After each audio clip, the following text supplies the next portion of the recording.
Welcome to this very special lecture on the 8th habit. So far we were seeing what the 7 habits of effectiveness are. Now we are going one step further. We are moving from effectiveness to greatness. This is how we have organized our presentation. We will be giving you the context in which we are presenting the case. Then we will be seeing that there are 2 roads and we have to choose the right one, and then we will move to the core of the 8th habit. 8th habit is to find your voice and inspire others to find theirs, and then we will be concluding. Mother Teresa had said that few of us can do great things, but all of us can do small things with great love. So she was focusing on love. If you do small things, it will do miracle. We need to integrate whatever we learn. If we do not integrate, it doesn't become our second nature. It doesn't get internalized. So in order to internalize something, we should put to practice whatever we have learned, whatever we have understood. Unless we do that, it is that understanding, that learning is meaningless. Let us see how the organization should behave. Organizations should believe that high achievers are made, they are not born. They will not come ready-made to the organization. It is the responsibility and it is in the good spirit of the organization. It will be beneficial to the organization as well if the candidates, the staff, the members of the organizations, they contribute to the organization, and they can do the contribution only if the right atmosphere is there, where their talents, where their skills, where their knowledge would be put to the right use. If the staff is given enough information or knowledge and they are trained long enough, then they will be productive and that will be beneficial to the organization. Training focuses on identifying those gaps where a staff is lacking. The area of improvement means, or it is similar, it is same as area of weakness. So the organization should find an individual's area of weakness and accordingly give sufficient knowledge and skill and training to that member. Great organizations know the difference between knowledge, skill and talent. Talent, when it is channelized through the right job, is the one constant requirement for superior performance. Intelligence cannot be reliable, but if somebody is consistently showing the talent, then it is a reliable measure of one's performance. What is talent? Many people believe that it is a special gift. Talent is a very special gift which is only endowed to a very few people. Talent is much more than this and is lot more pervasive than it is generally viewed. Everyone has talent, the natural predisposition that makes each of us productive effectively. You will ask as a research person, how should we believe this? As a research person, we should always question. That is what we were saying when we were talking about Aristotle, that he used to ask questions. Why do you say this way? So you may ask this question. We are saying that talent or the gift, some people are said to be gifted. Why is that so? Some people have more ability, more concern, they are more productive in certain areas or certain skills, whereas other people are not. Some people can do mathematics in just flies, whereas some people struggle to do little mathematics. So the differences in the capacities are there. Then why do we say that everybody is gifted, everybody has talent? Now this question could be answered in 2 ways. We accept or we reject. Suppose we accept the negative of the proposition. Suppose we believe that people are born as talented people. This supposition, this statement that you are born a talented person, you are born a manager, you are born an artist, you are born an actor, then somebody who is born with the talent of acting only has the right to do the job of acting. Other people do not have the right to do the job of acting, or any, for that matter, any other profession. People used to believe that a person, these kind of traits are genetically inherited without really meaning what the meaning of genetic is. They used to think in their own traditional wisdom, they used to think a person who is an actor, his son will be an actor or something like that.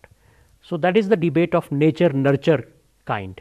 We call it as the nature nurture debate, that something is contributed by the nature and some other things are contributed by the society, by the environment. But anyway, suppose we assume that a person is born creative, then that means that other people do not have the right to be creative.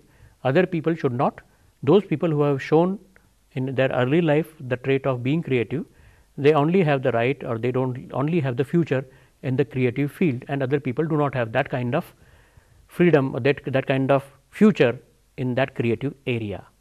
If we accept this argument, then this is a disenabling argument. Suppose I have not been able to show any of the talent in the conventional traditional ways, does that mean that I do not have the future?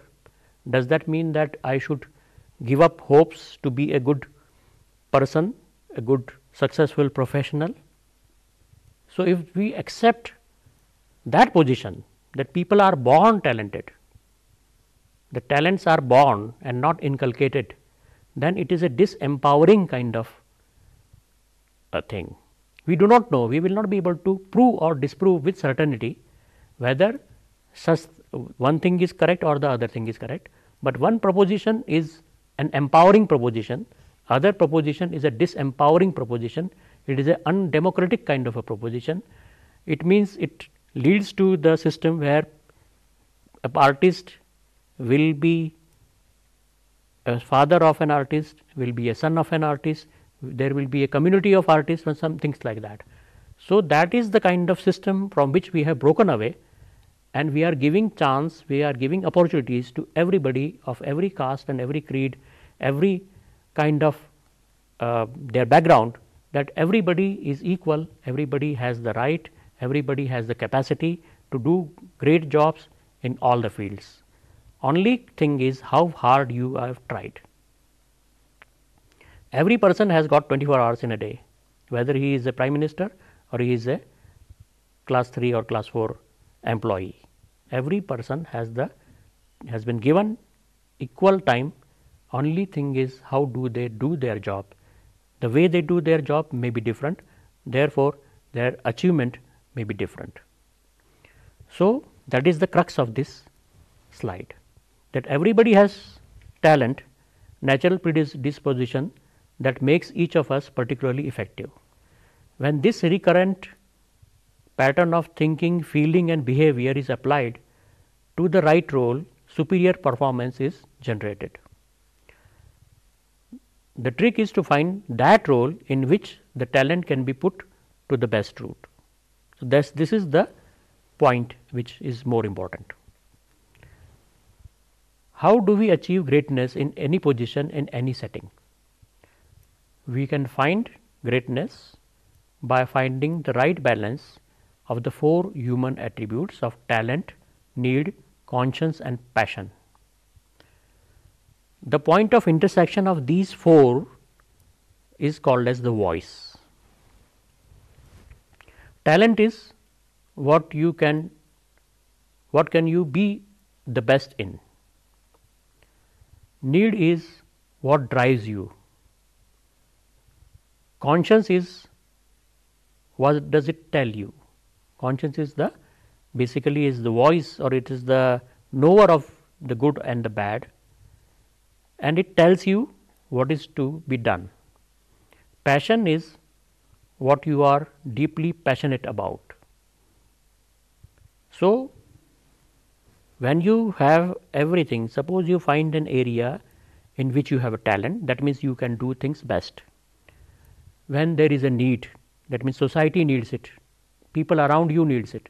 Suppose I am a great painter, but society does not need it, it is going through a period of war, then such things, they do not have the luxury of appreciating the paintings, then society does not need it, and then that cannot be the voice. Conscience means what is right and what is wrong. The kind of painting which inspires people is something which is needed by the society. It may be done in a good way by me, and so it has the point of intersection between need, voice and conscience, because I feel this is the right thing to do, is to inspire the society. I can also make paintings which people will understand, will appreciate, will clap about, but which may be degenerative, which may be giving hate amongst the people.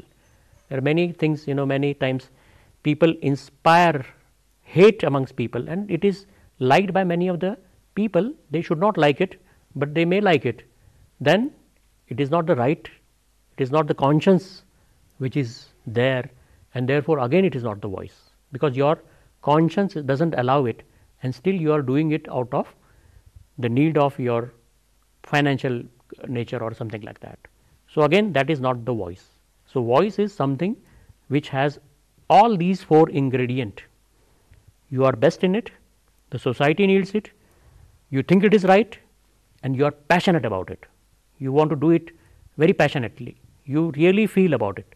So all these things, we will see that there is a spiritual angle to it, there is a physical angle to it, there is a social angle to it, and there is an emotional angle to it. So all the four angles are there, and the voice is basically the point of intersection. It is the meeting ground of all these 4 points. So I have just said that there are 4 dimensions in the society, in a personality. It is mind, body, heart and spirit. So what should we do with all these 4 things? Suppose we assume, for our body, suppose we assume that you have an heart attack and you are, then you live accordingly. We take it for granted. We think that we are only 25 years of old age, I have 75 years to live, so I do not care, I can live according to my whim and mercy. So I may, I may indulge into various kinds of luxuries, various kinds of food habits which may not be good for my body. But suppose somebody says that you are not going to live longer because you have certain ailment like heart attack or something, your heart is not good, then you will not be taking your body for granted, you will be acting accordingly, you will be acting in the best possible manner for your bodies. You will be doing exercises, you will be doing you will be taking your diets regularly, you will see to it that your mind is in control, you will not argue heatedly because you will feel that you may have another heart attack. So for your body, very simple principle is there, and now you have to live accordingly. For the mind, the formula is that you assume that life in your possession is 2 years and you have to prepare accordingly. You have only 2 years to live, you have not done much of the things. So what are the things which you will be able to, which you wish to do? So that will prepare your mind for your another life. For the heart, you assume that everything which you say about the another person, they can overhear, so speak accordingly. Suppose you and I are talking about a third person, that third person is not around, so I have taken a liberty of speaking ill about it, and you also take very great pleasure in listening that ill about that person. We are criticizing that person because the person is not around. But this formula says that assume that this person can overhear you. whatever you are saying, there is some magic by which he can hear you. So, if you assume that there is a magic by which whatever you say about any person, that another person is able to hear, then you will be very particular, you will be very careful about whatever you are saying. You will not criticize it, you will not, whatever, suppose you dare to criticize in front of him, you will criticize in his absence also.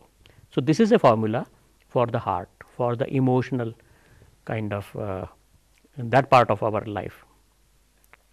For the spirit, assume that you have met the Almighty and now live accordingly. What is the spirit actually? We have said, it is the wisdom and things like that. So, basically the spirit is the purpose of our life. The truth is the ultimate reality. The truth or the ultimate reality is something which all seek.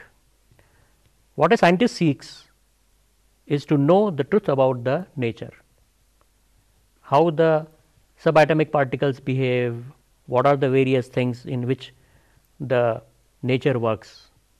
So, suppose as a scientist I have seen the ultimate reality, I have seen all that is to be known, then how am I going to live? This is the formula for our spiritual training. There are 4 needs of people depending on the 4 dimensions of the personality. We have seen it in the last lecture also. For mind, the need is to learn. For body, the need is to live. For heart, the need is to love, and for the spirit, the need is to leave a legacy. We have seen 4 needs of people. Now we will move ahead. We will see the whole person in the world job. As we said, there are 4 dimensions. For the spiritual dimension, the person is telling the world that let me serve. From his body part, he is communicating to the world that pay me fairly. For his emotional part, he is saying that treat me kindly. For his mental part, he is saying that use me creatively. So, this is something, when we say voice, it is the voice of our whatever voice we generate. Now, you will ask, what is the meaning of, what is the correlation, what is the mapping between the voice which you can hear, in the conventional traditional manner, whatever we learn about voice, what is the correlation between that voice and this voice which we have just defined as the point of intersection between our spiritual and all these 4 dimensions, whatever together it means. So, from that point of view, you can understand this slide, that this is something which everybody is communicating with the world. As we have said, his spirit says that let me give me the opportunity to serve. His body says that pay me fairly. So, these are the voices, these are the sub parts of the voices. From organizational point of view, organization needs or organization is communicating to its employees that it expects meaning, integrity and contribution from its individual member. So, it is hearing, it is listening, it is expecting the meaning, integrity and contribution from its members. From its member, it is expecting financial health, it is expecting good relations amongst its employees, it is expecting growth and development for its employees. So, this is something which, without using the sound, the organization is communicating to its members that this is how we want you to behave. There are 2 roads.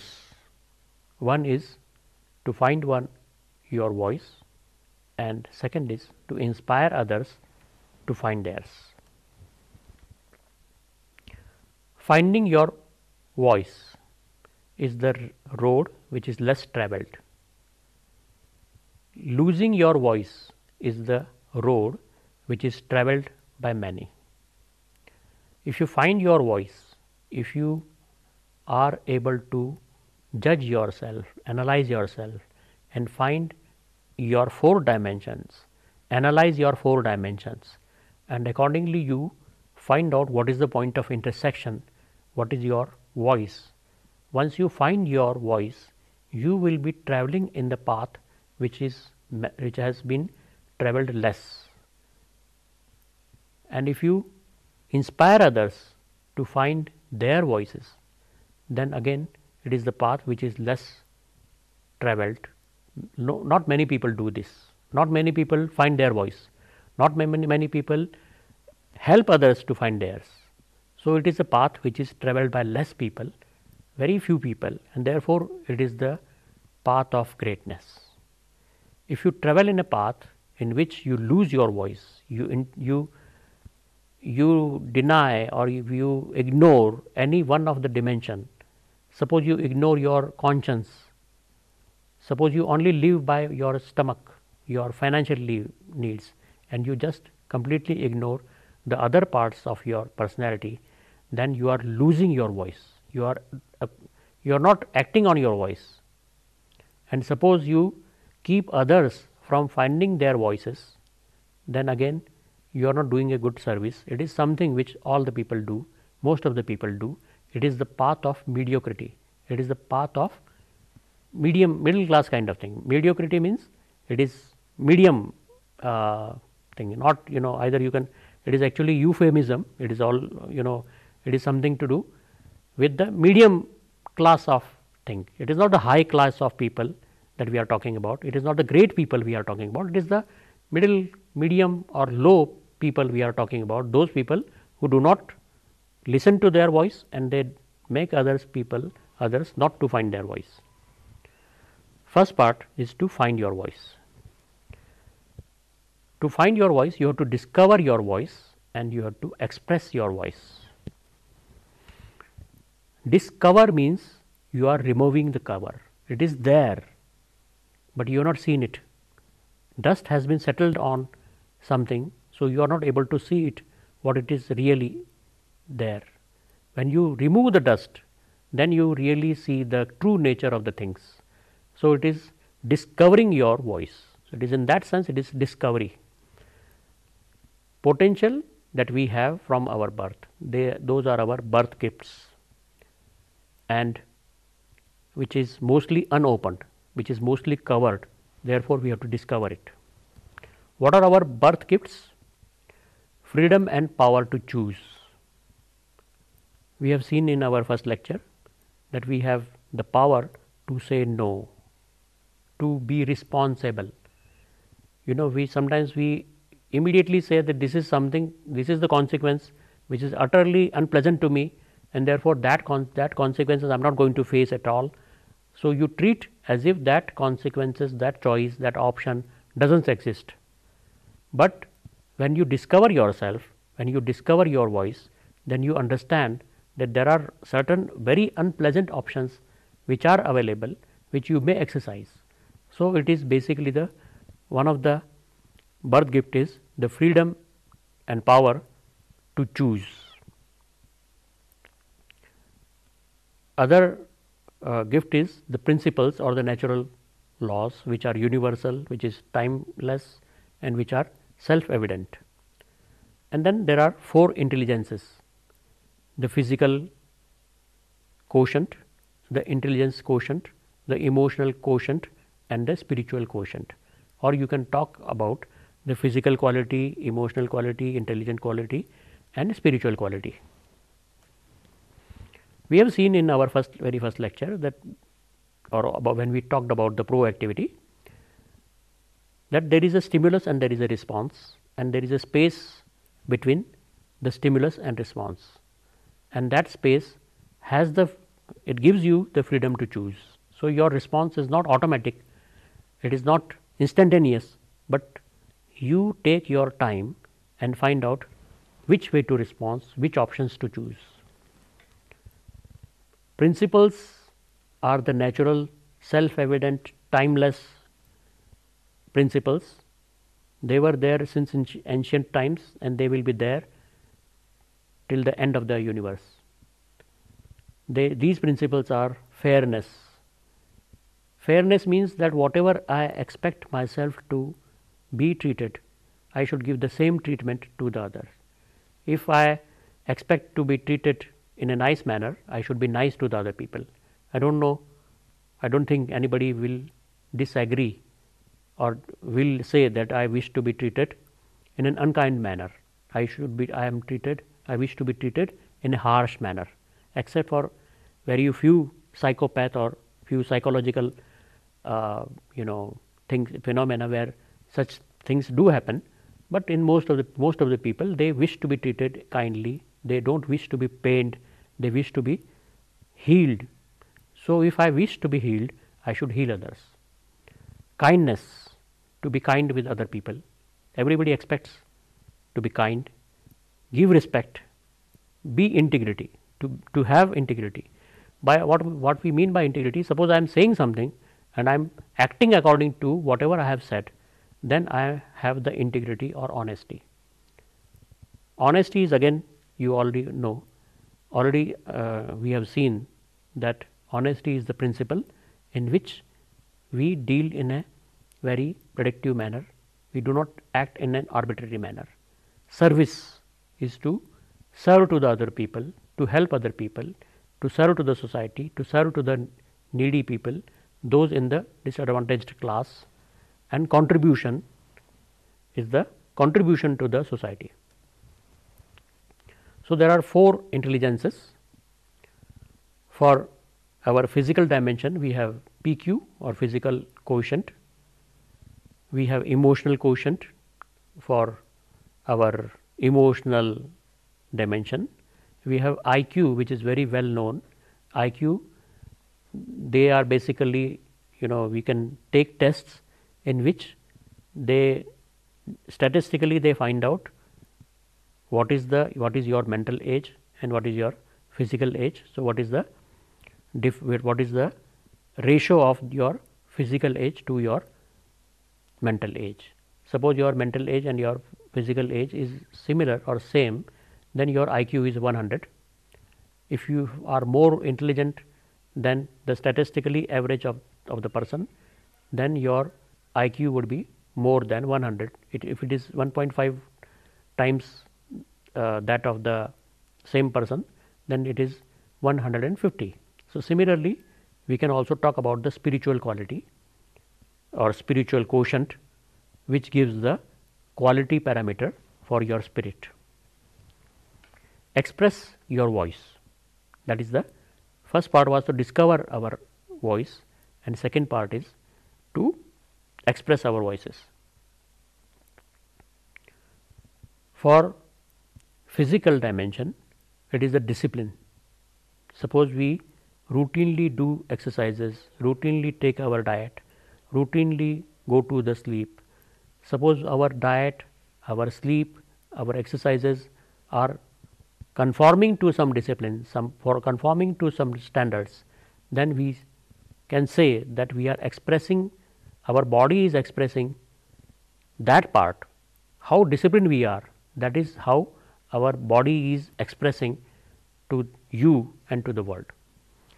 Suppose you are falling sick most of the time, then we cannot say that you are physically very fit. Mental dimension is expressed by the vision. Whatever vision you have and whatever vision you share with the rest of the world, that is how your mental dimension expresses its voice. Passion is something which your emotional dimension expresses about yourself. How passionate you are about certain things, about certain goals or certain mission, that tells the world how passionate you are, and that tells the emotional quality of your being. Conscience, how you take decisions based on the principles which you really believe in, that is the conscience, and your conscience is expressed by the actions which you take. A summary is given here. So, a whole person has these 4 dimensions: body, mind, heart and spirit. It corresponds to the 4 needs: to live, to learn, to love and to leave a legacy.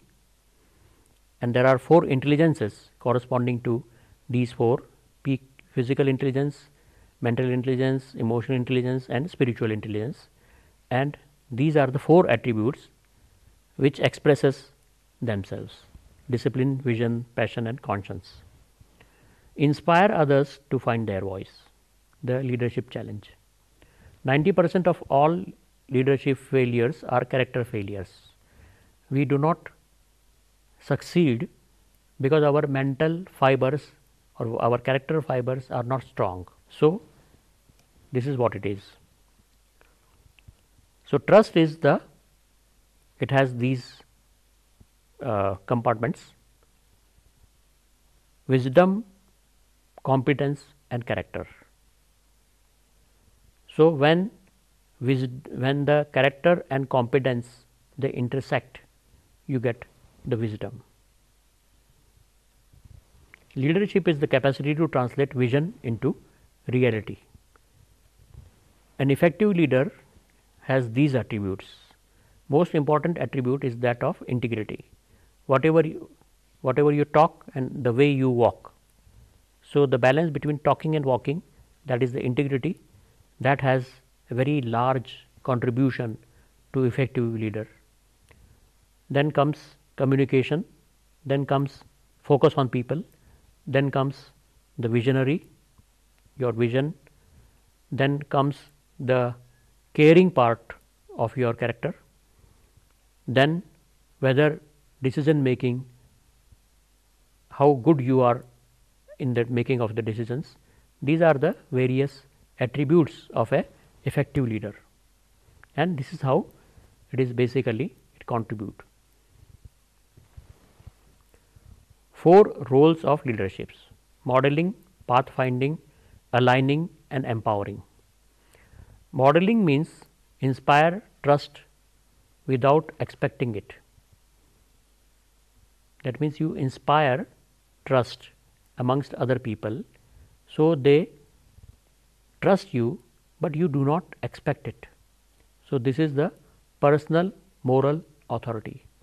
Do not expect anything coming from them. You keep doing good things and you do not have any expectation from other people. That way you can inspire trust into other people. So, this is how you model. Suppose I want to lead you, and suppose I do not give examples by my actions, then I am not good at modeling. I am not giving you the right model. Here modeling is something to do or similar to the role model which we talk about.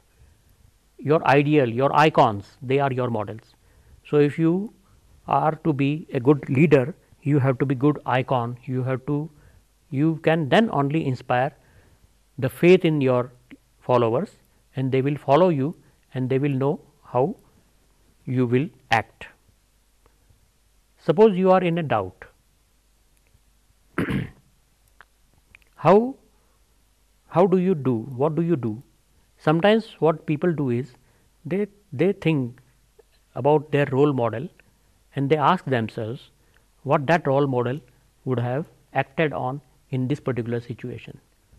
How, suppose my role model is, let us say, Mahatma Gandhi or let us say Buddha, then in my situation how he would have acted. That way, since you know about these leaders through your readings, through you know the interaction with them through the books or through the incidences in their lives, because you feel passionate about these icons, then they become model to you.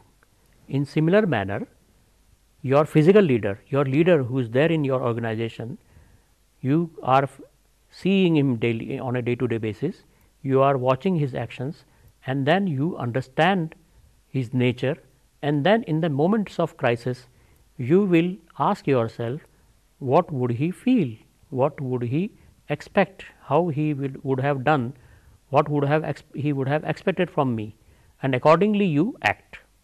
So, this is the concept of modeling. Pathfinding: create order without demanding it.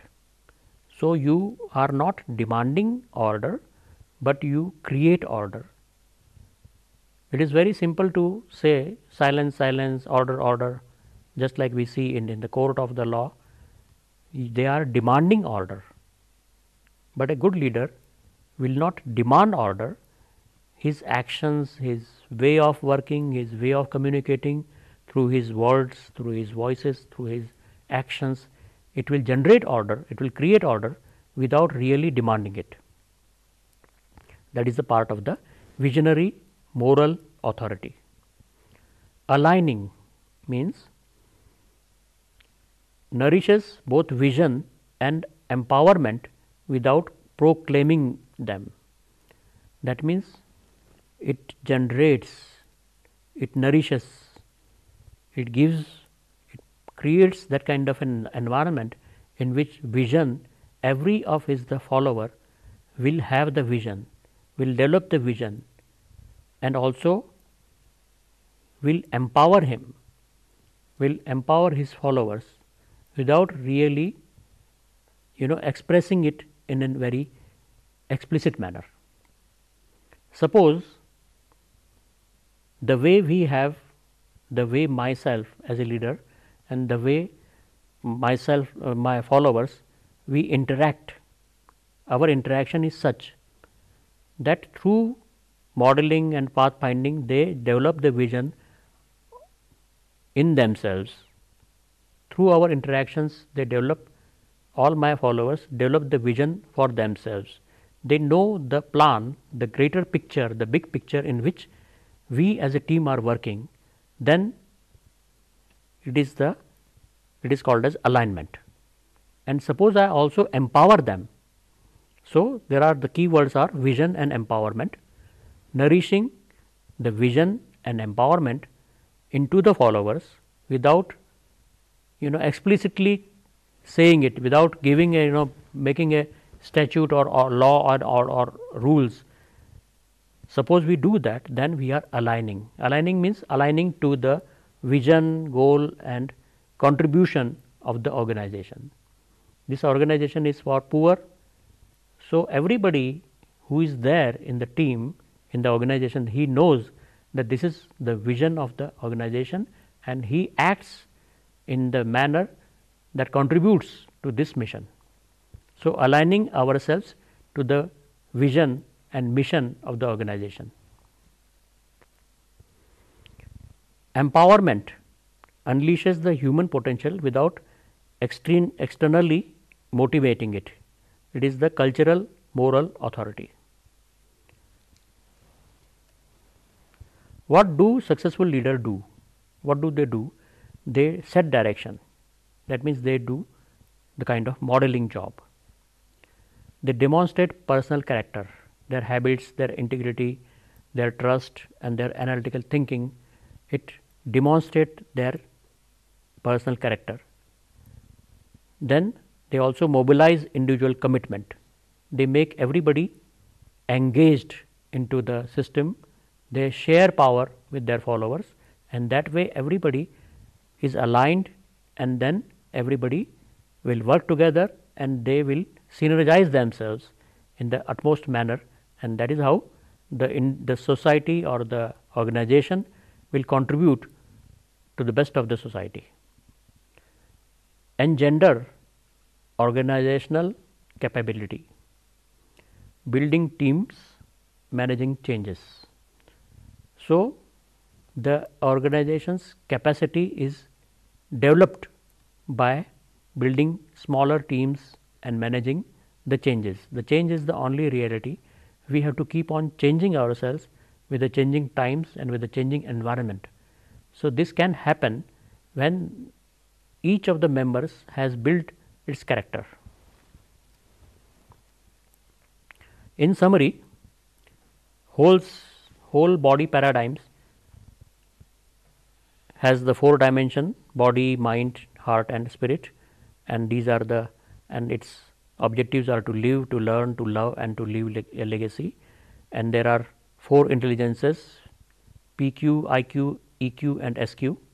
And there are 4 attributes: discipline, vision, passion, and conscience, and 4 roles: modeling, pathfinding, which can together contribute to focus, and aligning and empowering, which contribute to the execution part. Focus and execution. Focus is what matters most, and execution is to make it happen. The 4 disciplines of executions are: focus on wildly important, create an compelling scoreboard, translate lofty goals into the specific goals, hold each other accountable all the time. So, these are the way we can inculcate, we can generate discipline while we are executing our mission into reality. So, we do it by finding out what is more important, and then we translate those high goals into the practical ones, specific ones, and then with the accountability we can execute these roles, these actions into reality. Execution gap.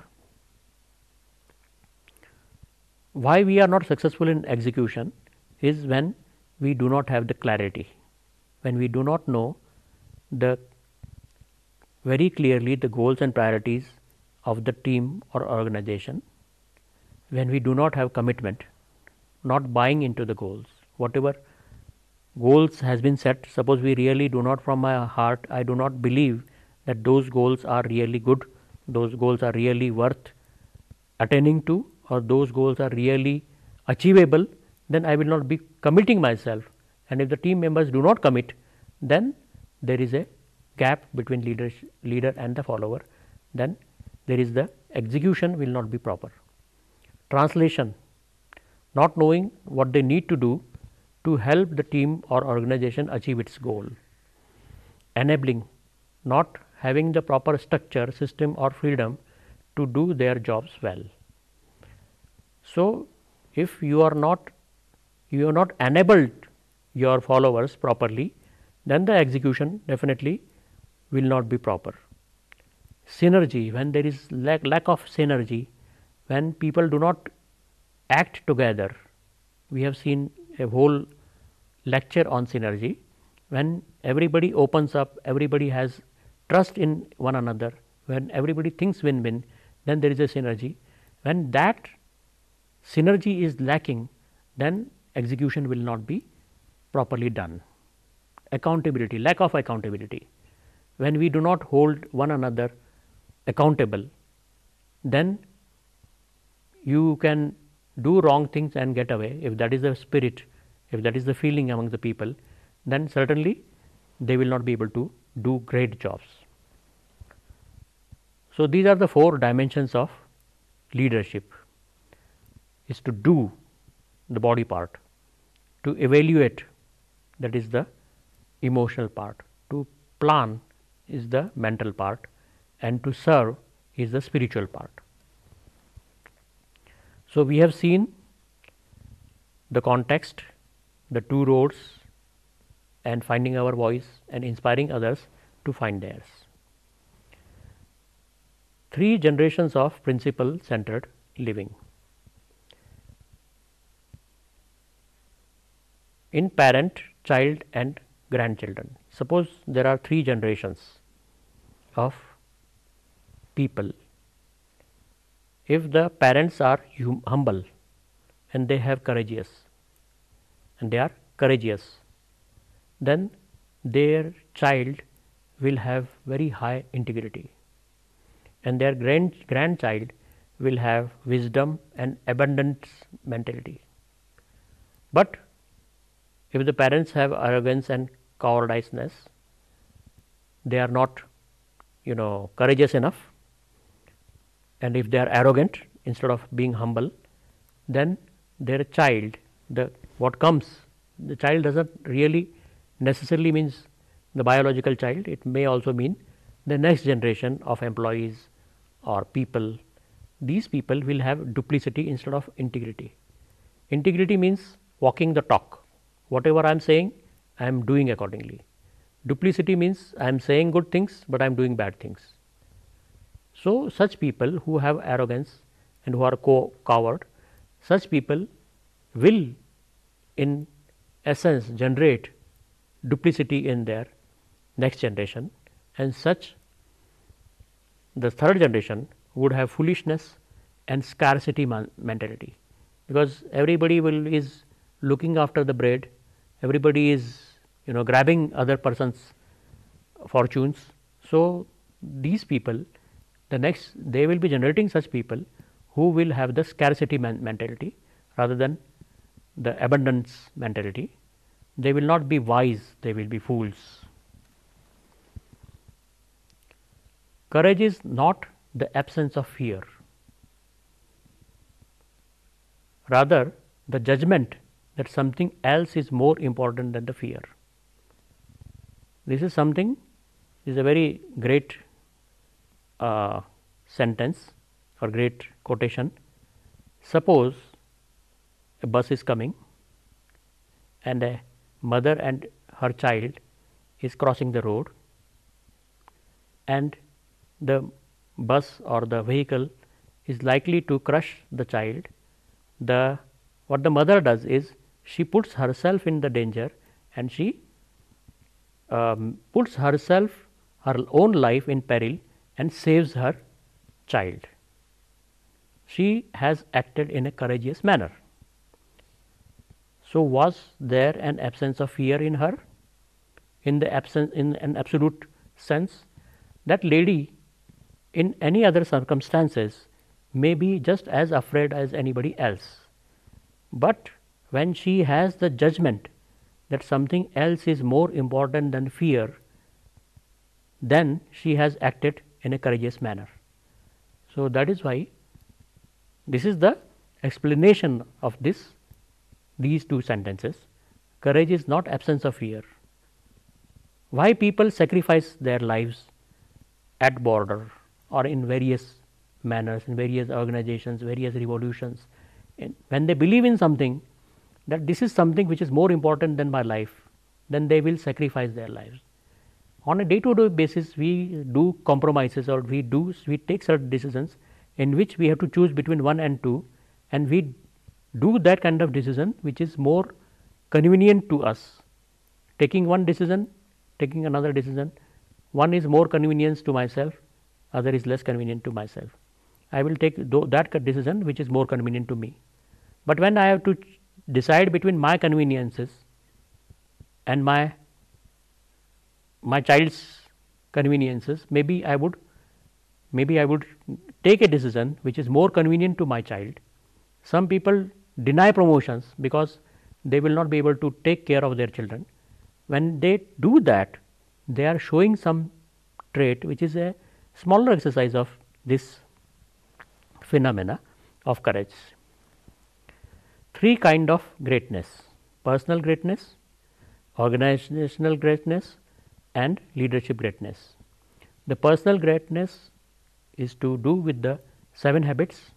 Organizational greatness is to do with vision, mission, and values of the organization, and leadership greatness, we have seen the 4 roles of the leadership, and at the nexus of it, at the point of intersection, is the 8th habit.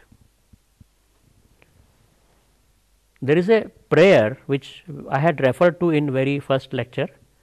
It is the prayer which is basically, it is taken from Alcoholic Anonymous book.